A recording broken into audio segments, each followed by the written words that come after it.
Hi, this is Dina for Splitcoaststampers. In this video, I will show you how to watercolor pumpkins, and you can use these steps to make them any size and shape. I'm working on Fabriano Studio cold press paper and using Core Watercolors QOR and a number 6 round brush. I've prepped my palette already, adding water to the colors that I'm going to use, and I'm going to load my brush with water and Indian yellow paint and create a tall oval. My lighting is not great, but you should be able to see that the area is still wet, and that will allow me to add color into that area later. Next, I'm going to move to the left and add another pumpkin section. I'm going to leave a little space between sections and also press down on my brush to get a little wider stroke, and then I'll repeat that step to make one more section out to the side. The end goal is a round or oval shaped pumpkin, so if you need to sketch an oval first, you can do that lightly with a pencil first and use that as a guide. I'm doing the same on the other side, leaving a small gap in between sections and adding them to the side until I get the shape that I want.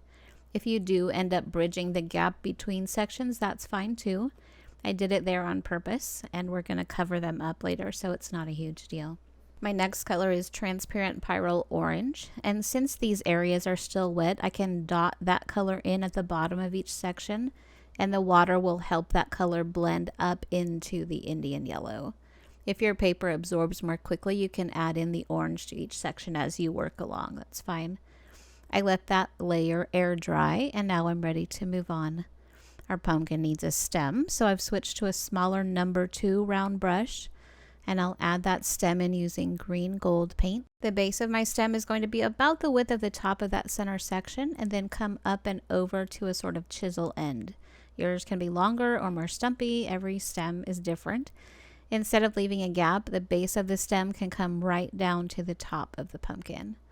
If you like the look of loose watercolor, you could actually stop here and have a finished pumpkin. Just be done. I'm going to keep going. I'm still using the number 2 brush, and I'm going to add some shading to the pumpkin. Each of these sections kind of rounds out, so there are going to be shadows between the sections where they meet and go in a little bit.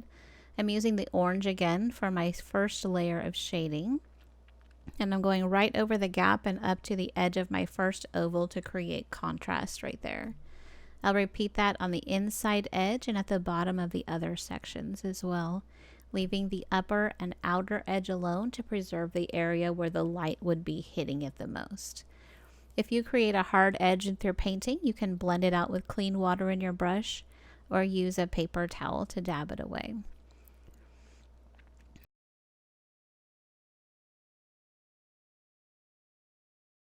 Go ahead and do the same shading on the other side of the pumpkin.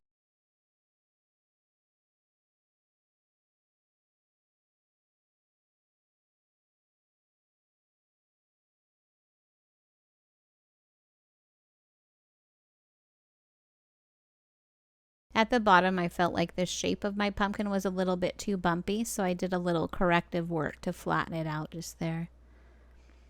After each of these layers, you do want to be sure everything is really dry before you move on.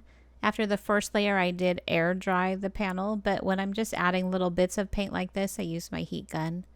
If the paint isn't dry, you'll end up lifting paint instead of putting it down when you put your brush to it again, so make sure your surface is ready for you to continue.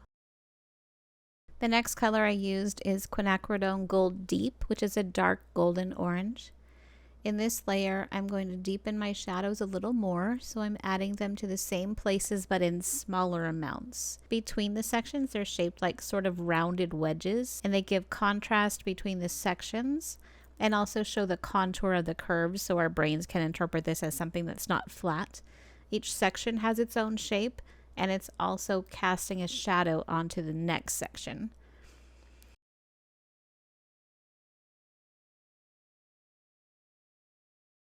I use that same color to shade the stem as well, along the base and on the underside of the curve.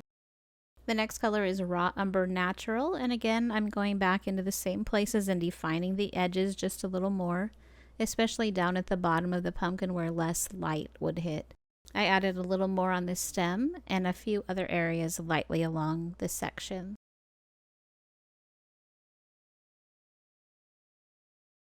You can go back in now and add some more mid-tones and details. I used the Quin Gold Deep first, and then I actually used the green gold to add a little more depth to some of the shaded areas. I like how that warms it up a little bit.